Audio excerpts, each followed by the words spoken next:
Welcome back, everybody, to another deep dive. Today, we're going to be exploring happiness, but not just any version of happiness. We're diving deep into the thoughts of Confucius, a philosopher whose ideas have resonated for centuries. That's right.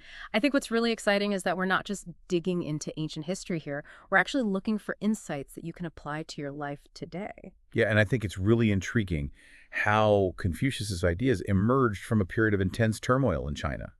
Yeah. He wasn't meditating in a peaceful mountaintop monastery. He was navigating political chaos and social upheaval. So I think that context makes his focus on virtue and harmony all the more fascinating. Absolutely. Yeah, it wasn't a time of like fluffy affirmations. This was about finding solid ground in a world that felt like it was falling apart. So let's get to the heart of it. What did Confucius actually believe about happiness? Well, for Confucius, he saw happiness as much more than a fleeting feeling or something that you just stumble upon by chance.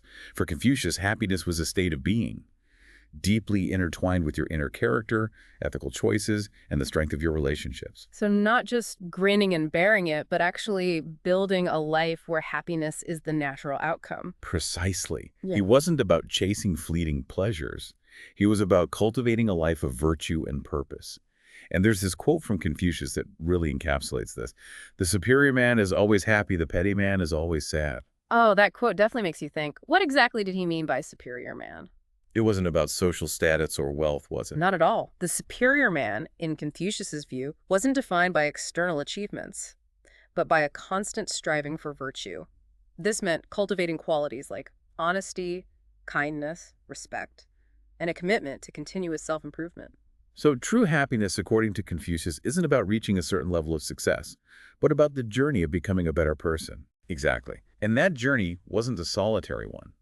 Confucius also placed immense importance on the concept of he, which is often translated as harmony. But it goes far beyond simply getting along with others. So we're talking about more than just avoiding arguments with your family or coworkers. What's the deeper meaning here? So think of it as a state of balance and rightness that permeates every level of existence. It begins within yourself, extends to your family and community, and ultimately ripples out to society as a whole. Confucius saw strong, harmonious families as the bedrock of a happy and stable society. It's fascinating how he connected personal growth and ethical behavior to the well-being of society as a whole. It's like he saw each individual as a piece of the puzzle. And when those pieces are aligned, the whole picture becomes clear and vibrant. That's a great way to put it. And to achieve this alignment, Confucius wasn't just theorizing. He advocated for specific practices and ways of living. Okay, so let's get practical. How did he suggest people actually cultivate this inner harmony and live a virtuous life? Did he have like ancient self-help mantras? Well, he placed immense value on self-cultivation and continuous learning, seeing it as a lifelong journey of self-improvement. He famously said, "Isn't it a pleasure to study and constantly practice what you have learned?" Mm. Learning for him wasn't just about accumulating knowledge, it was about using that knowledge to become a better person. So it wasn't about getting that degree and then coasting. It was about constantly seeking new knowledge and figuring out how to apply it to become more virtuous, more in tune with this idea of he. Exactly, and that's just one part of it. He also believed in putting virtue into action, practicing it daily, not just contemplating it. So it wasn't enough to just think about being kind or honest. You had to actively look for ways to express those virtues in your daily life, almost like turning them into habits ingrained in who you are. Precisely.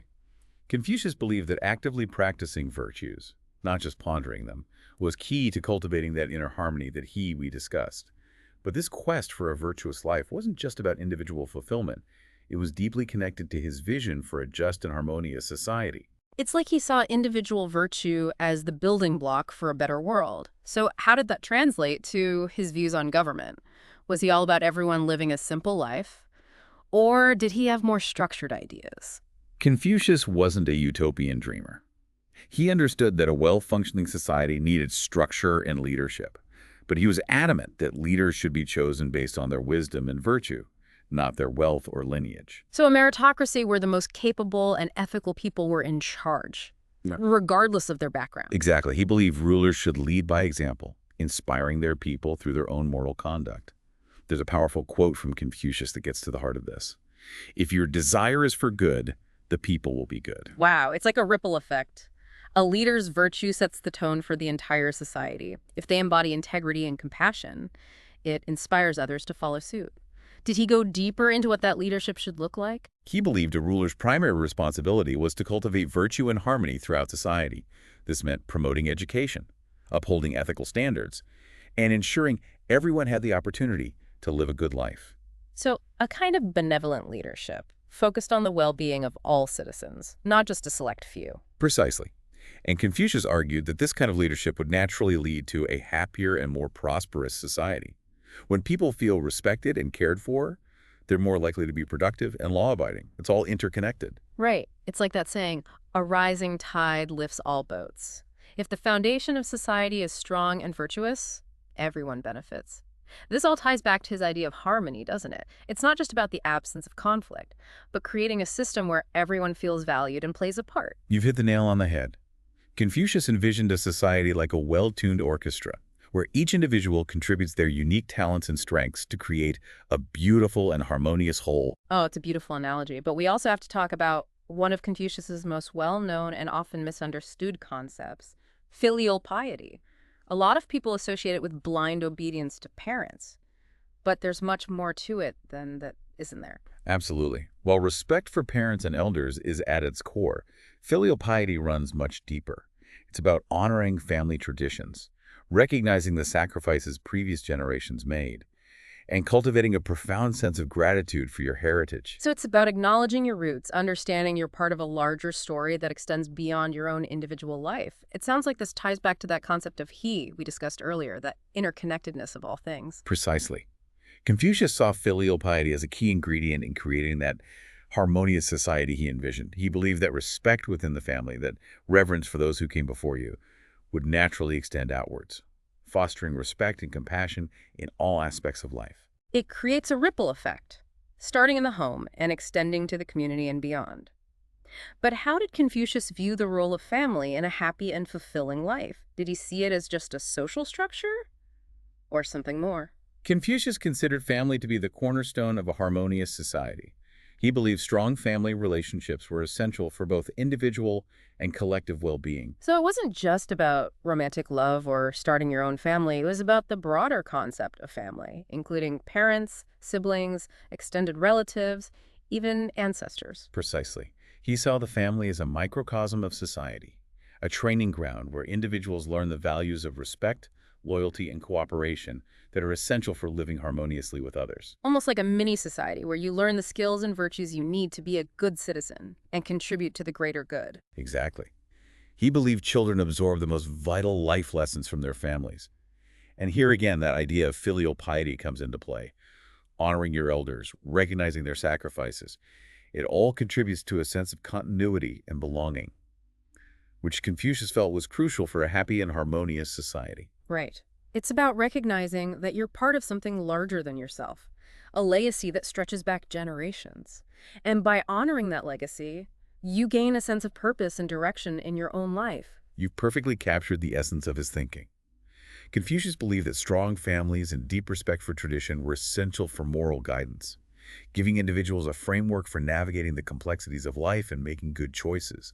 It was about more than just warm feelings. It was about creating a foundation for a virtuous life. Right. It's almost like having a compass to guide you. And this foundation starts within the family, a place where you ideally experience unconditional love and support. That's precisely how Confucius saw it.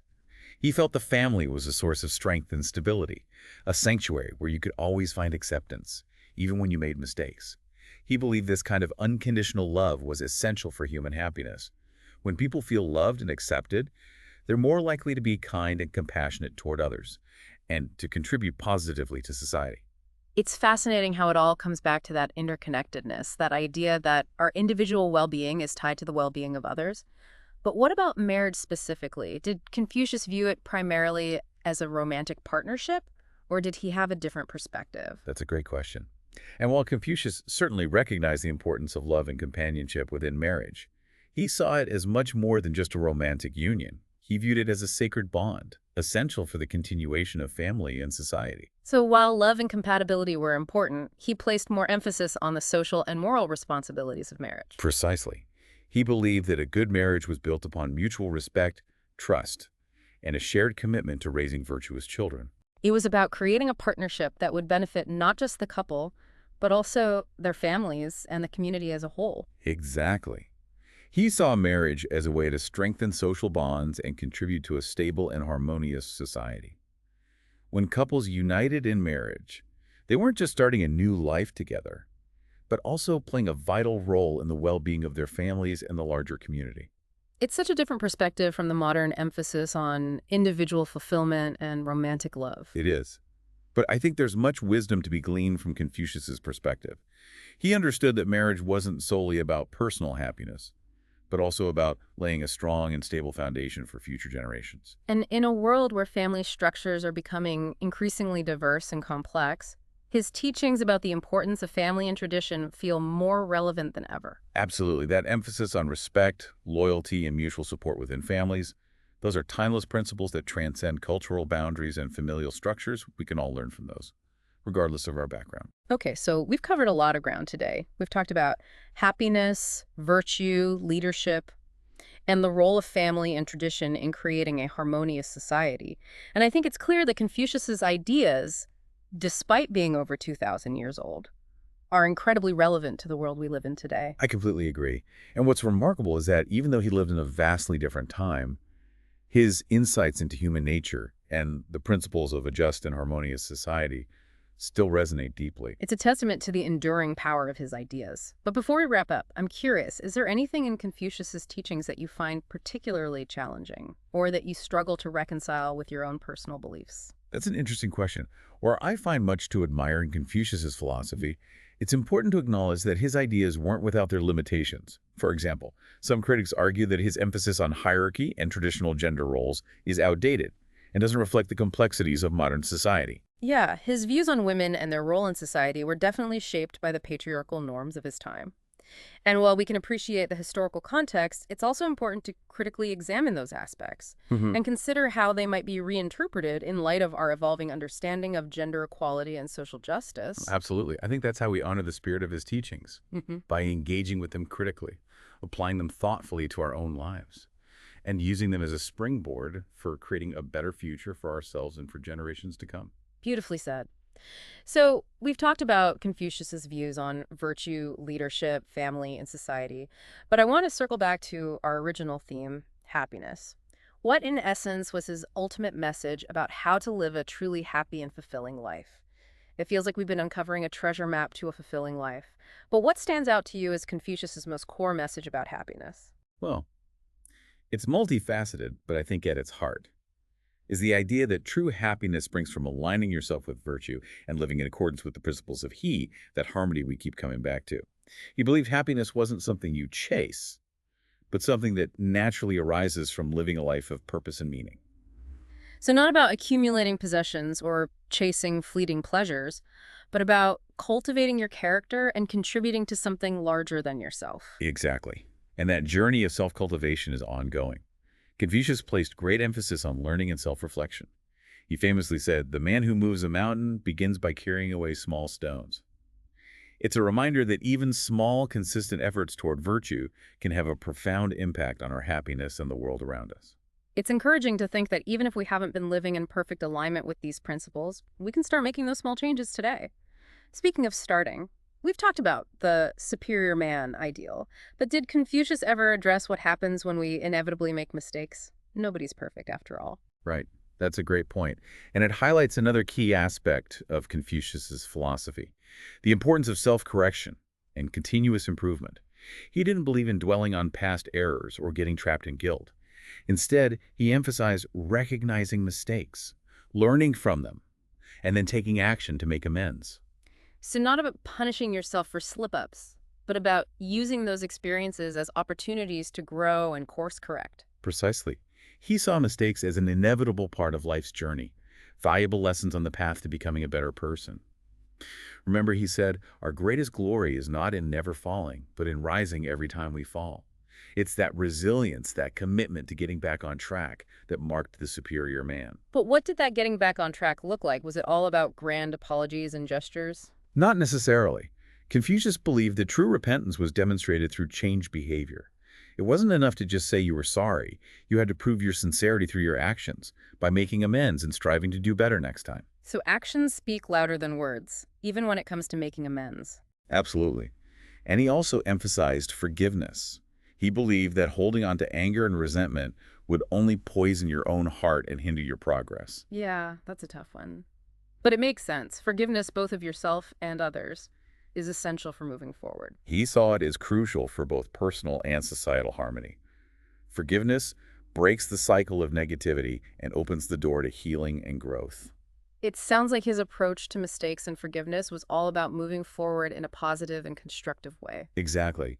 Confucius believed the past was immutable. The best way to honor our mistakes was to learn from them and use them as fuel for growth. We've covered so much ground today, from personal happiness to social harmony, from leadership to family. But as we wrap up our deep dive into Confucius, I want to bring it back to that core idea of happiness. What would you say is the ultimate takeaway, the most potent piece of wisdom he offers for living a truly fulfilling life? For me, I think it's the understanding that happiness is an inside job. It's not something you find in external circumstances or possessions, but something you cultivate through your character, your actions, and the quality of your relationships.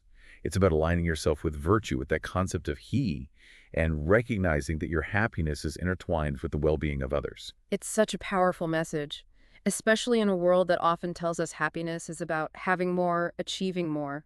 Confucius reminds us that it's about being more kind, Yeah, more compassionate, more connected to something larger than ourselves. exactly. And in a world that often feels chaotic and divided, I Hmm. think that message is more relevant than ever. Well said. And on that note, I think it's time for us to surface from our deep dive into the wisdom of Confucius. It's been an incredible journey, and I hope our listeners have gained some valuable insights for living a more fulfilling and happy life. It's been a pleasure exploring these timeless ideas with you and our listeners. Remember, the path to happiness is ongoing. It's not about reaching a state of perfect bliss, but about continuously striving to become the best version of yourself. And who knows, maybe by incorporating some of Confucius's wisdom into our lives, we can each contribute to a more harmonious and fulfilling world. Thanks for joining us on this deep dive, everyone.